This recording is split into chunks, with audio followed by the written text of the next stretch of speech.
let's talk about their performances on Saturday. Scotty, who's somebody that you've beat the drum for since the beginning of camp, has showed up again in a big way. I thought somebody that stepped up and showed that he's pretty reliable and get open to get first down. Brandon Johnson, he had a big game on Saturday, and obviously we've been waiting on Roman Wilson to show what he can do and how he can help contribute to this offense. And he had 2 catches for 71 yards on some big chunk plays. All good showings, I think, and all these guys are trying to make their best case effort right now to make the team. And I wonder how they think with this Gabe Davis signing. It really doesn't matter to them. They still got to work no matter what. But I thought those guys really did show up in a big way and made a case for them to make the 53-man roster.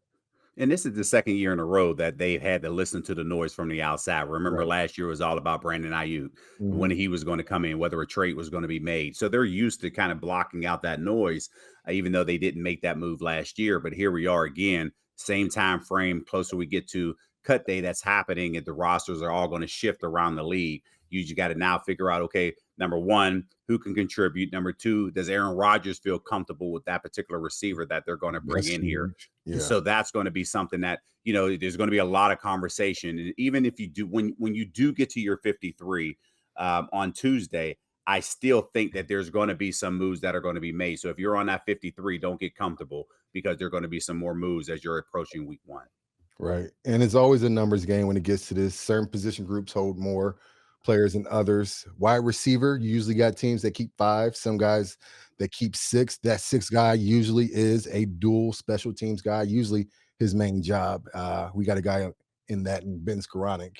How do you think this plays out right now? If you had, we'll get into the roster cuts more specifically, but talking about the wide receiver group, how do you think that shakes out? We know number 1 is taken care of in DK.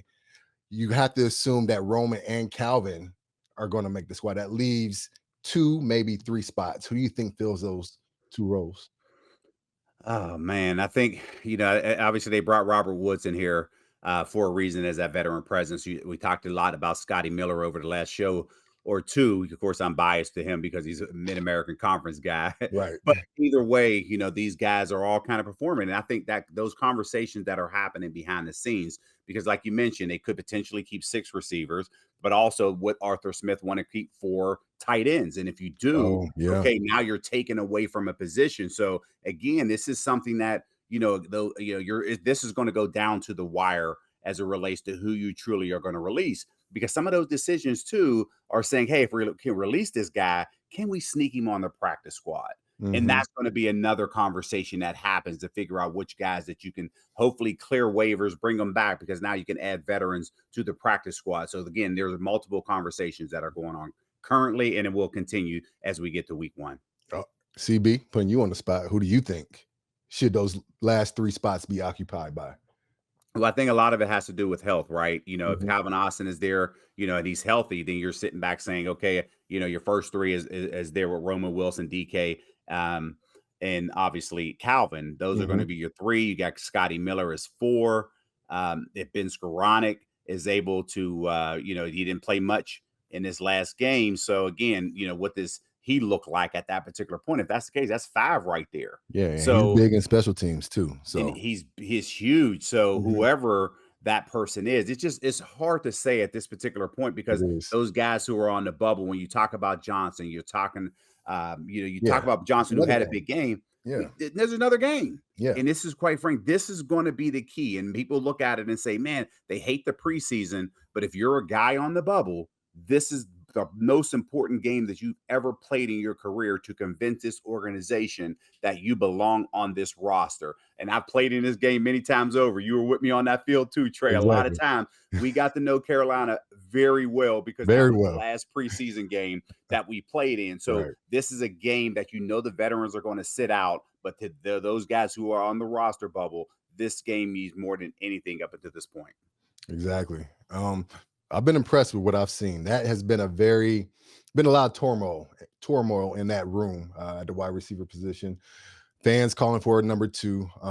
But these guys, I thought by and large, have showed up in camp. They got to continue balling out in order to make their case to make this 53, because it's coming up quick, fast, and in a hurry. But let's talk about those running backs. I thought the biggest takeaway from that position last week, they weren't assertive. They were hesitant. Specifically, Caleb Johnson, I'm talking about. This week, I thought he showed a lot more initiative in the run game, really pressed it front side on those zone plays before he cut it back. I thought he improved tremendously from week one as far as his tenacity and running north and south and finishing runs. And it showed in his carries 11 carries, 50 yards, almost scored a touchdown there, and even had a 9-yard catch. So I thought he showed up in a big way. And another guy, I think, and Lou Nichols is really making a name for himself with how he looks when he runs the ball. Sometimes when guys get the ball, it just looks different.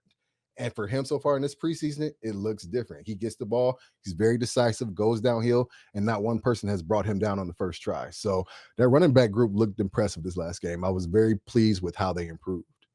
I agree with you there. Now, some of those holes were huge, and I joked with Bob Pompiani in the booth. I said, "Man, you could have ran through that hole. That's Right. how big it was." But I thought Arthur Smith did a really good job of really using that stretch zone play to Mhm. allow to allow the running back to move in whatever direction that he was going to go into, and that was exciting as we sit back and look at Johnson as he was working those holes because again, some of those were man blocking techniques a week ago that he was, needed to get those tough holes in between the A and B gap. But Right. now that they used that zone play, allowed him to use his speed to his advantage. So I like where he is at because again, Mike Tomlin challenged him last week. He thought he was a little bit impatient and not allowing those blocks to be set up, and he's calmed down a little bit this week. So I was good. That was good to see for me. But I think when you talk about Lou Nichols, he's a surprise to a lot of people here, especially in Pittsburgh, because we haven't seen him. But this guy can run the football. Yes, In he can. 2021, he actually led the nation in rushing. So he's not unfamiliar with knowing how to carry the football and doing what he does with the ball in his hands. So it was good to see him. He broke a tackle and broke off a big run. So that right there is going to catch the attention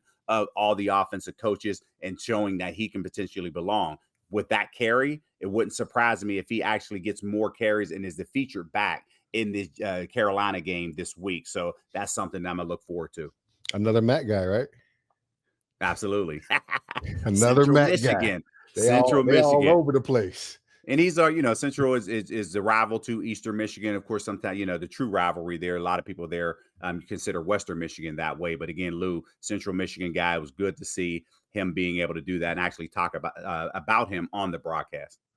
The punter position. This is one that you've talked about was going to be a big battle. I don't think people realized it early on, but I think people are seeing now. We have two really good punters on this team. And if people know Coach Tomlin loves a good punter.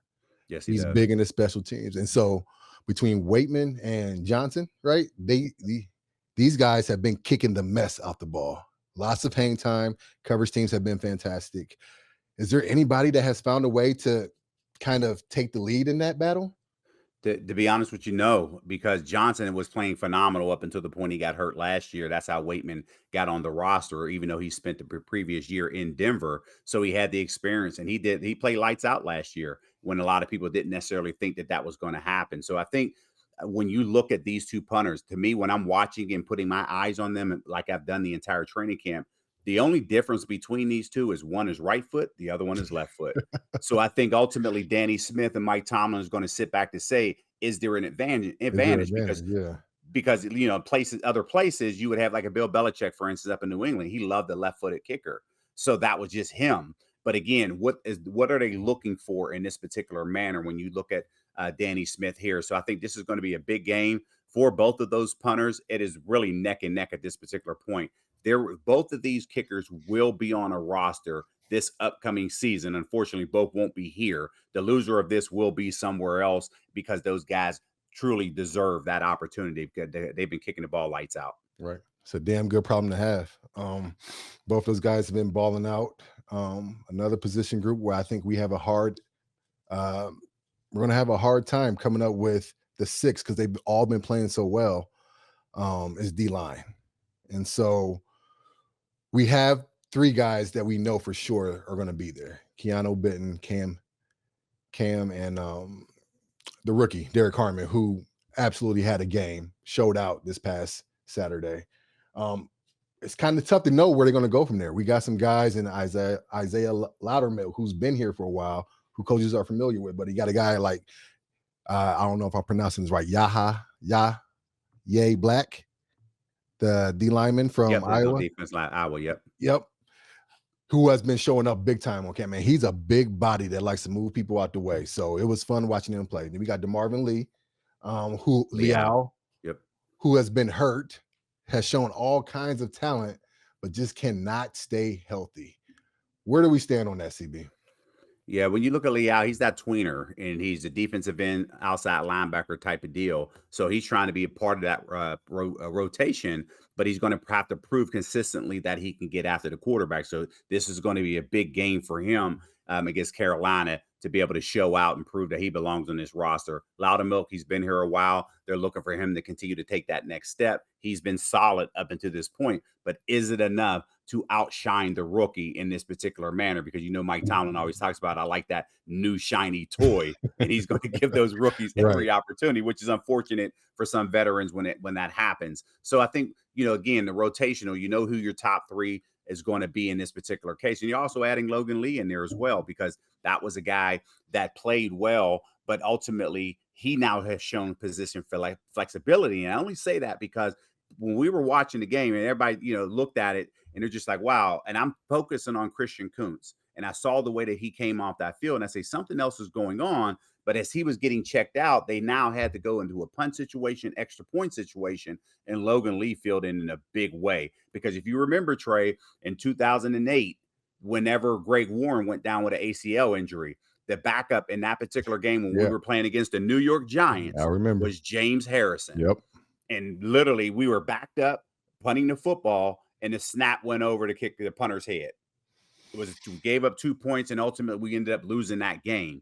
But it just say all of that to say that backup snapper position, you never know when your number is going to be called. Logan Lee did a phenomenal job. So I think, at least for his particular perspective, that now is a separator because he's able to do that. Now, will the Steelers sign a long snapper? We don't know. And I think that move is going to be made as we move on through the week, whether it's made or not. But I just want to give praise to Logan Lee in that particular manner, because he showed up in a big way, and his teammates appreciated that, because every time that he snapped the ball, they immediately went over to him and say, great job.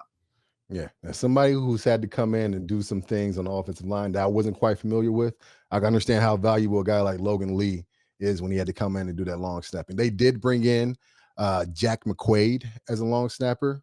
Kuntz went down. I guess reports say he's going to be out for 8 weeks due to an injury. So it's good to have a guy like Logan Lee in there.